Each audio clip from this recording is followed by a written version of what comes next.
Good evening, ladies and gentlemen. Welcome back to the FrostBytez gaming experience. So we got ourselves a slide kick, and we're looking to backtrack a little bit so that we can get ourselves a bit of an upgrade. We're not going to backtrack too much because, you know, we want to explore more of the area first, and sometimes exploring will lead to eventual backtracking anyways. Most backtracking we're going to be doing in this game is going to be more towards the end of the game itself, because there's certain skill upgrades and keys that we want to get. Keys, the best way that I can put it, is they're just like unlocking the doors in Metroid Fusion. You know, you couldn't go through red doors until you unlocked the red doors. Same here, you know, any one of those doors that have that little colored aura around it, you got to get the right colored key in order to open it. And obviously you need all but one key, really. You need, I think there's 5 total keys, so we need 4 of the keys in order to get 100% of the area, because the final key is only for getting towards the final area to go against the final boss. Outside of that, you know, you can't really do full exploration without getting the other 4 keys. So we want to save it until we get all 4 keys first. And even then, by that point, we will also have a skill upgrade that makes going around and collecting everything much easier. It makes backtracking much easier in its own right. So most backtracking, we are going to worry about that miles later. You know, we're not going to worry so much about the backtracking at the moment. As you can see here, we got ourselves a door. Let's go ahead and go right through it and see what we get out of it. Do a little glide on through here. And now that we got our slide, we can utilize it to go through and get ourselves our very first skill ability. So we have the auto aim ability right now, and as you can see right underneath where the level is, auto aim costs 30. That's the amount of mana it costs or the amount of time that it costs. The auto aim just immediately targets onto an enemy or a hidden area and attacks it. Now we can't go any further because, you know, we got a crate in our way and we need a specific upgrade in order to utilize that. But this is a perfect area to demonstrate it because you come right on through. Let's go ahead and freeze time to showcase it, and you just throw a bunch of daggers that just target your enemies right in front. Now, the thing is, obviously, when you freeze time, it's just going to target the closest enemy to you. When time's unfrozen, the minute it kills an enemy, it's going to go for the next closest enemy. It's always going to aim for enemies based on how close they are. Just jump that there. Oop, almost did a second one. But there's our red key, and we want to get this and do a small little bit of backtracking. Red key. Now we open red doors, and we're already back to basically the first area of the game now because of that. No, we're not. We're a little bit further off than I thought, so we'll actually just keep on going forward. I do want to just jump onto that platform so I don't have to deal with the wisp too much. Don't want to deal with too many enemies in one sitting in the very beginning, because we want to save up the amount of MP that we have as best we can. So with that in mind, let's go ahead and just utilize our time stop as much as possible too. Some of them I like taking care of outside of time stop, like the whisk, because I find it a little bit easier just to time the attacks better. Ooh, that was close. I thought I attacked twice, but only attacked once there. Alright, and that should be all 3 of them. So yeah, every single stage has 3 buckets that you can throw the cans in, and they're always right next to the vending machine. Except for one case, but we'll get to that once we do in fact get to that. And again, it's only for 100% of the game. You don't really get too much out of it. This is our first area where we have a save point and a vending machine in the same area. So that can only mean one thing. We got our very first boss coming up, ladies and gentlemen. So we'll see how it goes for us. Anyways, gives us a little bit more story. So basically, the most that I can say story-wise is that we're in a fake world. So again, we're a maid, Sakuya, and her master, mistress, whatever it is that you want to call her, I think it's like Remy, Remelia, or something like that, wanted to play a game. So she created this fake world just so that, you know, we could go through it. Again, not really heavy story-wise. So that's why I don't really care about the story so much. But now we have a mailing, or melling, or melon top. I don't know what that you want to call her. But anyways, our very first boss fight. So basically, someone that is completely unreal. Just someone created just for the fun of us having to go against them. Because why not?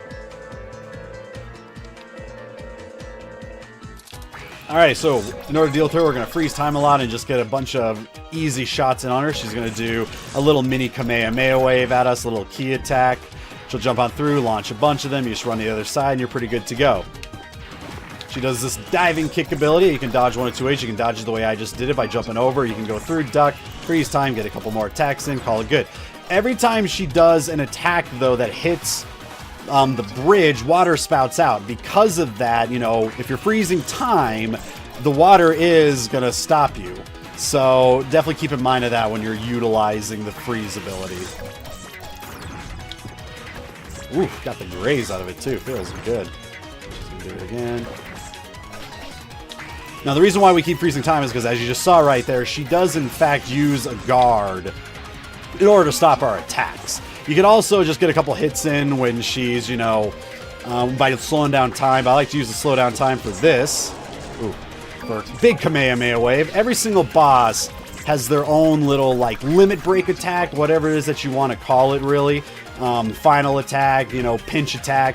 However it is that you want to call it, every single boss has one of those. Some bosses even have 2 of them. Basically, big attacks that take out a lot of your health and can be, you know, a rather bit of a pain to deal with.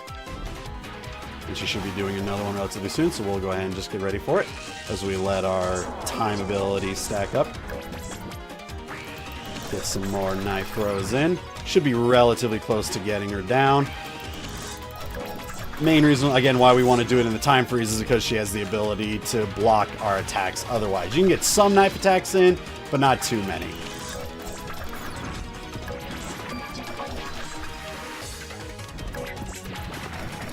Perfect. Easy through.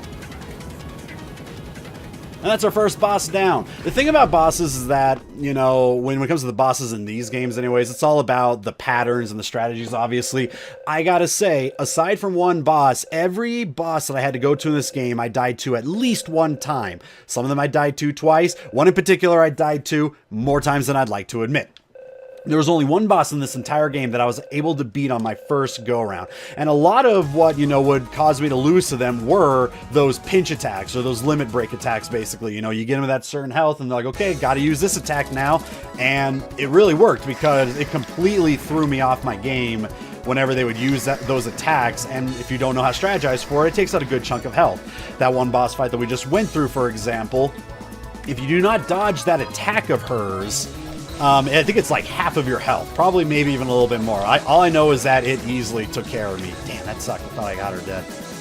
Alright, our first little knife obstacles of the game. Nothing too bad, but some later on we got to go out of our way to actually utilize the time freeze, like this boy right here.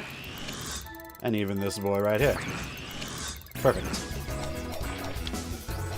One thing I did forget to mention that I do actually really like about this game is when it comes to saving, you just run right past it and it saves. It doesn't give you any kind of cutscene for it or anything, you know, extreme like that. You just run right past it and you immediately get the save. This is where the wisps become a massive pain to me. Is where now, whenever you do an attack, I gotta be very careful. She's about ready to attack right through. Get right back through there. Okay, good. She died. Whenever you do an attack or get to a certain distance, they like to appear, you know, disappear and move out of the way. Or in some cases, like to appear and get much closer to you. And the only way to take care of them is by freezing time and lining up a good shot for them. I think 5 is enough. Perfect. Let's go ahead and head this way first. I think, yeah, this is actually where we do want to go. Get the freeze so I can just take care of these wisps first. Take care of this guy too. Ah, see? They just decide to appear right next to you. It's rather annoying. Definitely dislike them. Freeze time to get through that one there. Well, slow down time anyways. You could actually use the time slowdown to get through the first block area there too, but whatever. One thing I should mention, so this red smoke around here, this depletes your time. So we step on it, our time goes through, and if you stay on for too long, you get a time paralysis save to deal with. I thought I was far enough away not to get hit by that. Where you can only go, you have to go a certain amount of time until it recharges up. While we have a little bit of downtime here, one thing I do want to mention now that I'm listening to it, I absolutely love the soundtrack of this game. It is very catchy, and one of my friends, not James, but another friend of mine, was listening to me play this game, and he was like, this music is now stuck in my head. And then later on, he sent me a text showcasing one of the songs. He's listening to the OST on YouTube, and he was like, this is all your fault. So we got falling chandeliers here, and one thing I want to showcase with that when we get to our next one, which I don't think is the next one. It is not. But as you can tell, when I freeze time, the chandelier disappears, but the one that fell is still in color. You can utilize the time freeze to check and see ahead of time which ones will fall, because the ones that will fall will keep its color the whole time. So if we freeze it now, boom, chandelier has its color, we know it's going to try and fall on us. Just get close to it, go around to the other way, call it a day. This one too should. There we go. I want him to get low enough so I can take care of it. Perfect. And this one shouldn't. And this next one always gets me, but it's not going to this time, because this one will always drop, but I always forget that it will. So we have our next ability. We got the double jump knife, essential in any Metroidvania style game, our good old double jump. However, this double jump has some good uses with it. For one, it drops knives that can actually do damage to enemies, something that you're not going to utilize too much, but it's still nice to have anyways. But another thing to notice, so one thing is when you utilize your MP, there's a little secret there by the way, you get close to the knives that you throw, and as you can see, you gain some MP back. The same goes for the daggers that fall from the double jump that we have here. But double jumping does not cost any MP. So you could actually use this ability to restock up all of your lost MP if you wanted to, just by constantly double jumping and getting all the daggers back to restock all of your MP. Nice little trick ordeal that you can, take advantage of, But yeah, one thing I definitely want to say again, just how amazingly good the music is for this game. I absolutely love this music. And the biggest reason why I'm bringing it up now is because Stage 2 is actually my favorite song in this entire game. I love Stage 2 purely for the music. So we got ourselves a knife upgrade. So knife upgrades control the amount of daggers that you can throw when time is frozen. Earlier we could only throw up to 18, now we can throw up to 21. So you just throw them right through, and every time you throw a dagger, it's going to throw out 3 at a time. So in that case, we have 7 dagger attacks that we can utilize in our time freeze if we have enough time in order to do so. So yeah, throwing out 7 should kill him because it should take 3 each. You're not going to get me this time. Haha. Alrighty, so get our save in and continue onward now that we got ourselves a double jump. Oh, dang it, I should have known that was going to come. I'm actually getting a little bit low on health, so I gotta be very careful on what I'm doing here. Perfect. Gonna get me? Not gonna get me. Awesome.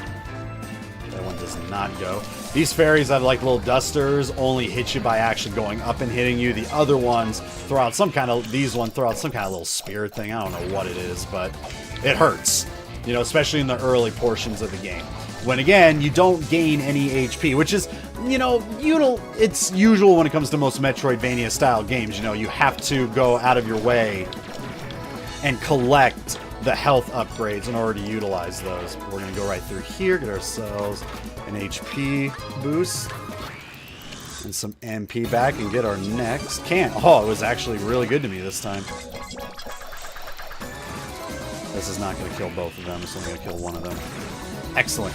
Now, as you can see, there's a wall we can go through there, but we don't have enough of the upgrades to get the most out of that place, or anything at this moment. We can't get anything out of it for the time being, so we're just going to ignore it for the time being. Ooh, I thought I was actually going to get hit there. Get more of these gems, get more of these jewels. So anyways, it was earlier said that, if we go to the shop, we can actually... Now, the Notori that gave us our clock in the first place. If we actually go there, we can exchange our jewels for gold. But again, we are not looking to do that pretty much at all. And there's a reason for that, but I'll discuss that more once we actually get to that point. We don't even need to utilize that. Let him get through.